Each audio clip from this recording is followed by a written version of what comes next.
Who should be Jayson Tatum's next superstar +1? Jayson Tatum just got a new co-star in Boston.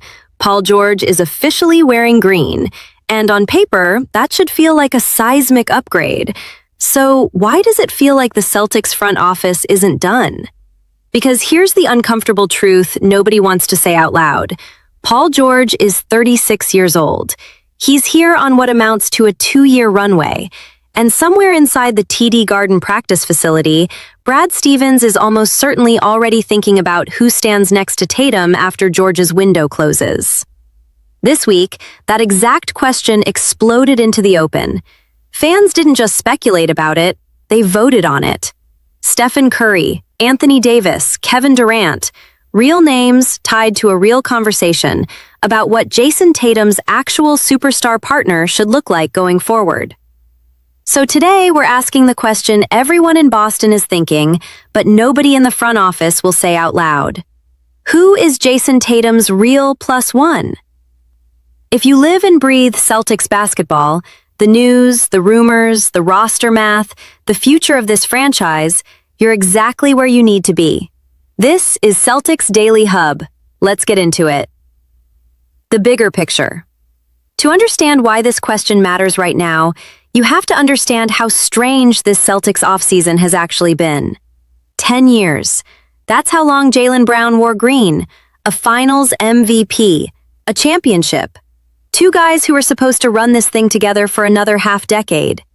And then, in a move that stunned the entire league, Boston traded Brown to the Philadelphia 76ers for Paul George and a package of future draft picks. That's not speculation. That trade is confirmed, it happened, and it's already reshaping both franchises. Brown is now teaming up with Tyrese Maxey, Joel Embiid, and LeBron James in Philly, which is its own wild sentence to say out loud. For Boston, that trade ended an era. The Tatum-Brown partnership, the one that led this team to a championship, is over. In its place, Jayson Tatum, 28 years old, still working his way back to full strength after the Achilles injury that wiped out most of his 2025-26 season, now paired with a 36-year-old Paul George, who is dealing with his own injury history and is only under contract in Boston for this season, with a player option for the year after. Add in the pieces Boston has stacked around them, Derek White, Peyton Pritchard, and off-season additions like Mike Conley Jr. and Mitchell Robinson, and you've got a Celtics roster that's competitive, but not built like a 5-year dynasty. It's built like a bridge. And that's the real issue. Paul George, as talented as he still is not a long-term answer next to Tatum. He's a short-term stabilizer. So Brad Stevens isn't just managing this season. He's managing the next 2 or 3 years of Celtics history. And that means the front office has to be thinking right now about who Tatum's real long-term partner is going to be. That's exactly the conversation that just went public. What the SB Nation Reacts discussion actually said? Here's what actually happened, because the internet has a way of turning a hypothetical into a headline.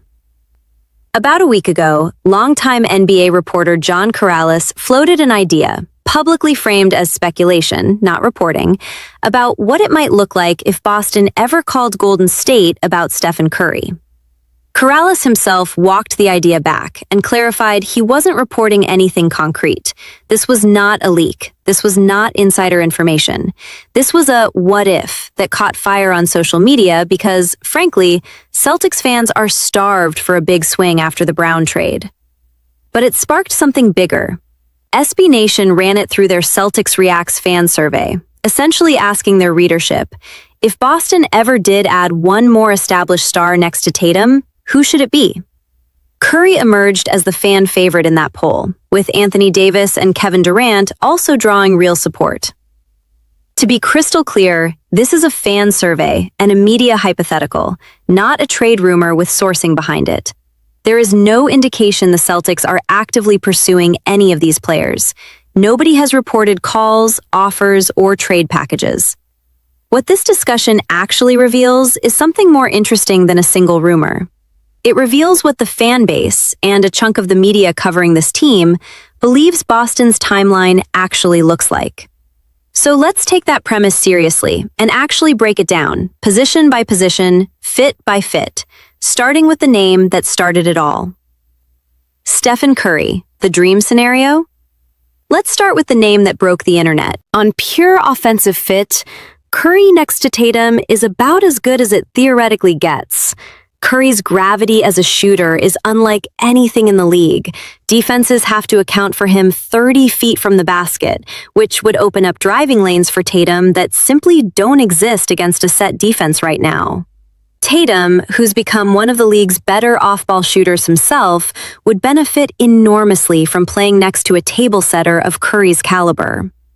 There's also the leadership and playoff pedigree angle. Curry has been through championship runs, elimination games, everything. That's exactly the kind of presence a team trying to reset its identity after a Finals MVP caliber departure could use. But here's where this gets complicated. Stephen Curry is entering his late 30s. His timeline, realistically, doesn't match up cleanly with a Boston core that's trying to build something sustainable around a 28-year-old Tatum. If the Celtics were to somehow land him, it would almost certainly be framed as a 2- or 3-year championship push, not a foundation piece. And beyond the age question, there's zero indication Golden State has any real appetite to move him. This entire scenario started as an unfounded hypothetical, not a signal from either front office. So, is Curry the dream scenario? Offensively, arguably yes. Realistically, that's a much harder conversation, and it might be the biggest gap between fan fantasy and front office reality on this entire list. If Curry represents the offensive dream, Anthony Davis represents something the Celtics arguably need more: two-way impact. Davis remains one of the most versatile defensive players in basketball when healthy. Rim protection, switchability, rebounding at an elite level.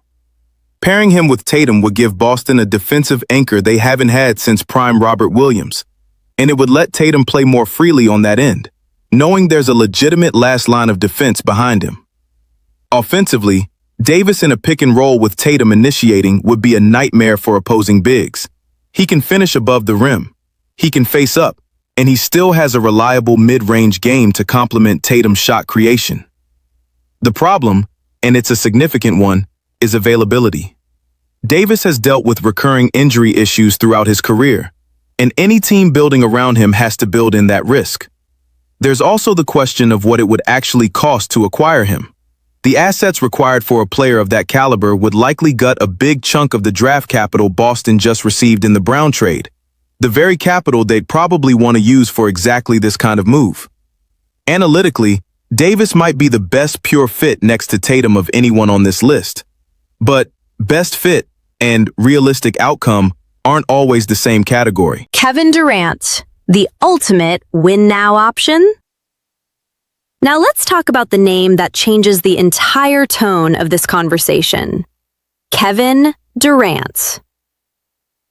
If the goal is to maximize immediate championship equity, Durant next to Tatum might be the single most dangerous offensive pairing anyone has floated.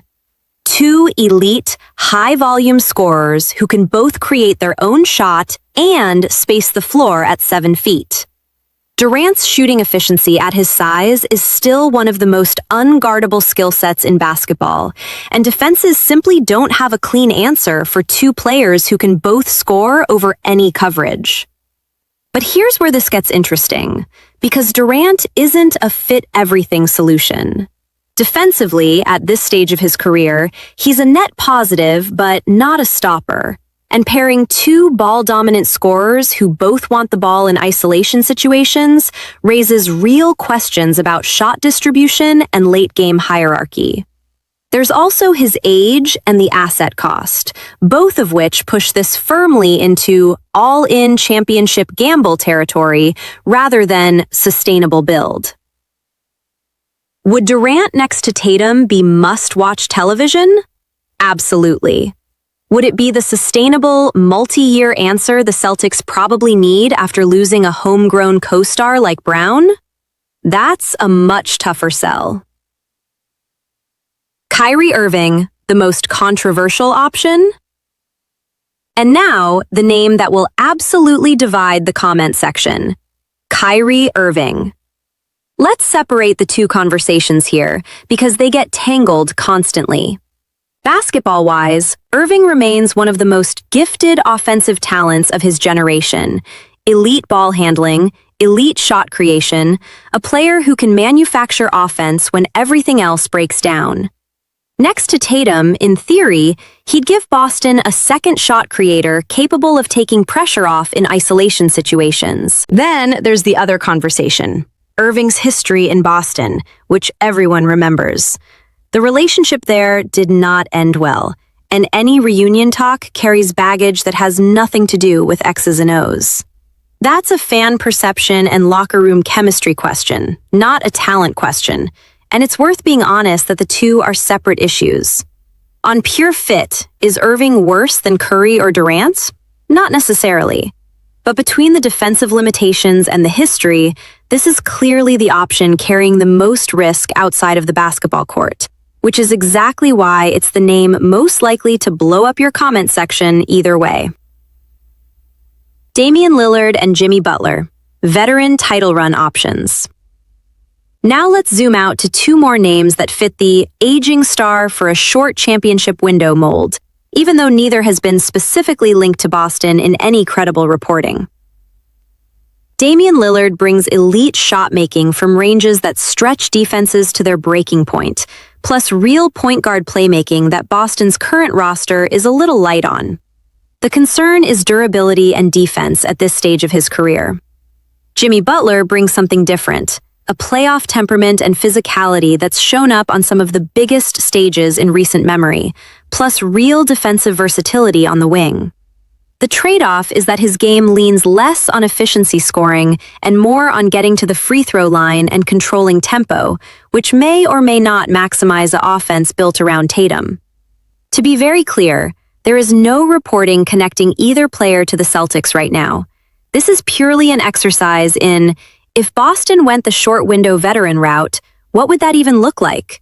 Using the same logic that produced the Curry and Davis conversations. The big question, does Boston even need another superstar? Here's where we need to push back on the entire premise of this discussion. What if the answer isn't another aging star at all? There's a real argument that the smartest path forward for Boston is patience. Let Tatum fully return to form. Let Paul George's fit play out over this season and see what the George-Tatum pairing actually looks like in real games, not hypotheticals. Continue developing the young pieces on this roster, and most importantly, preserve the draft capital from the Brown trade rather than spending it immediately on a player already past his physical peak. Think about the risk profile here. Every name we just discussed, Curry, Davis, Durant, Irving, Lillard, Butler, shares one thing in common. They're all past 30. Boston already learned, the hard way, what happens when you build too much of your timeline around aging stars whose bodies eventually stop cooperating. Trading significant assets for a 2 or 3 year championship window is a real strategy, but it's also a real gamble, especially for a front office that just received a fresh set of draft picks specifically because they wanted more flexibility, not less. There's a version of this story where the smartest move Brad Stevens makes is doing nothing dramatic at all, where the front office lets this season breathe, evaluates what they actually have, and waits for a genuinely favorable opportunity instead of forcing a blockbuster to satisfy a fan base that just watched its favorite era end.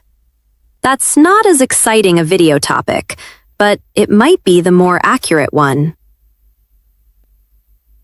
What type of player is actually the best fit for Tatum? So instead of just asking which superstar, let's ask a smarter question. What archetype actually maximizes Jayson Tatum? Tatum doesn't necessarily need another primary shot creator. He's already one of the best shot creators in the league himself. What he arguably needs most is someone who makes his life easier. Elite spacing to open driving lanes, a legitimate defensive anchor to cover for him on nights he's tired from carrying the offensive load, or a secondary playmaker who can run the offense in stretches so Tatum isn't the only engine. Run that filter back through our list. Curry maximizes the spacing angle. Davis maximizes the defensive anchor angle. Durant and Lillard maximize the shot creation relief angle, but with less defensive value.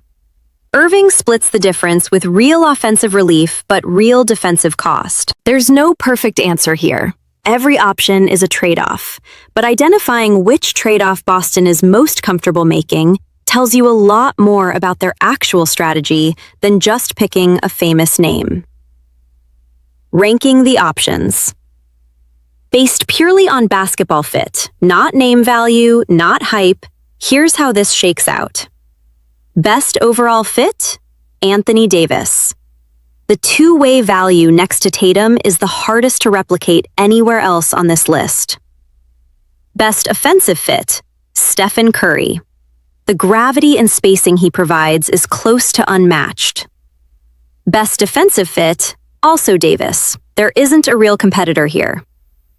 Best win now, most dangerous offensive pairing? Kevin Durant.